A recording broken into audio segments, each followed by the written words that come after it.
Makan siang sadis Jenderal. M. Rizal Fadila.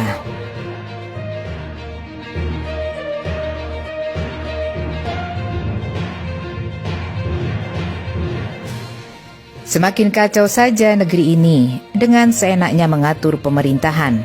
Alih-alih mengakhiri dengan baik, justru semakin berantakan saja negara ini dibuatnya. Terakhir, karena mungkin jasa menggendong anaknya, Jokowi memberi hadiah bintang 4 kepada Prabowo. Semau dewek saja memberi permen. Ada yang komen gak sekalian diberi bintang 5 atau bintang 7 saja. Bagaimana bisa seorang purnawirawan diberi kenaikan pangkat jenderal untuk 2 hal? Pertama, Undang-Undang TNI tidak memberi ruang bagi kenaikan pangkat purnawirawan dan hanya membenarkan kenaikan pangkat bagi prajurit aktif. Tidak dikenal adanya jenderal kehormatan, mungkin hanya dihormati oleh Jokowi. Kedua, Prabowo memiliki track record sebagai prajurit bermasalah di TNI. Dewan Kehormatan Perwira merekomendasi pemecatan Prabowo dari TNI. Kepres yang ditandatangani B.J. Habibie memberhentikan Prabowo. Sulit dibantah tim mawar bentukan Prabowo terbukti melakukan penculikan dan penghilangan aktivis. Kini kekacauan juga terjadi pada program kampanye Prabowo Gibran soal makan siang gratis yang tipu-tipu dikira untuk semua rakyat. Tidak tahunya untuk anak-anak. Itu konon daerah tertinggal, terdepan dan terluar.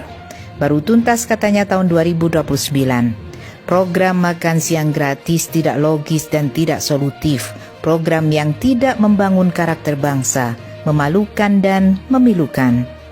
Gilanya Jokowi sudah membahas dalam rapat kabinet dan menganggarkan untuk APBN 2025. Padahal itu program Prabowo Gibran, bukan Jokowi. Lagi pula belum ada keputusan KPU bahwa Prabowo Gibran itu presiden atau wapres. Luar biasa konyolnya negeri Jokowi ini. Program makan siang gratis yang tengah diprioritaskan menjadi bukti bahwa Jokowi, Prabowo dan Gibran telah menistakan bangsa sendiri. Membangun image kedaruratan tingkat tinggi. Betapa primitifnya perilaku Jokowi, Prabowo dan Gibran membodohi rakyat dengan program makan di tengah kegagalan mensejahterakan rakyat. Karakter imperialis dan feodalistik dengan melempar-lempar bingkisan, memberi makan siang gratis dan mengantrikan rakyat untuk membeli beras, telah membunuh juga anak-anak dengan program antrian tersebut. Di sisi lain, kaum imperialis dan feodalis hidup senang-senang dengan gaji dan tunjangan fantastis. Mereka adalah para pemimpin yang zalim. Buat Prabowo, ini adalah makan siang sadis Jenderal. Jenderal yang dikualifikasikan palsu, menginjak-injak undang-undang dan martabat TNI. Rakyat sangat tahu akan ketidakhormatan dan kepalsuan itu. Setelah gagal lompat kodok, Menhan yang mengurus food estate beralih jadi capres ngurus food ice skate, bisa tergelincir sebentar lagi. Jokowi adalah presiden teroris yang meneror rakyat agar menerima dengan terpaksa program Prabowo Gibran masuk APBN.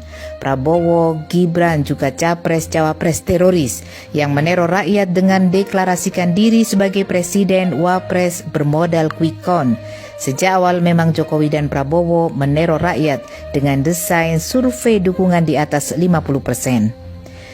Jokowi, Prabowo, Gibran telah mencoreng wajah bangsa Indonesia yang dicitrakan miskin dan menderita, sehingga perlu mencekoki rakyatnya dengan makan siang gratis yang sadis. Profil pemimpin yang sok kaya di tengah kemiskinan. Duit dari mana untuk memberi makan siang gratis? Menyedot anggaran bidang lain untuk mungkin dengan menambah hutang luar negeri. Memang tidak logis, imperialis dan sadis. Indonesia sedang di bawah jurang kehancuran. Bangsa dan rakyat Indonesia harus menyelamatkan diri dari kezaliman pemimpin yang bernama Jokowi dan penerus Jokowi.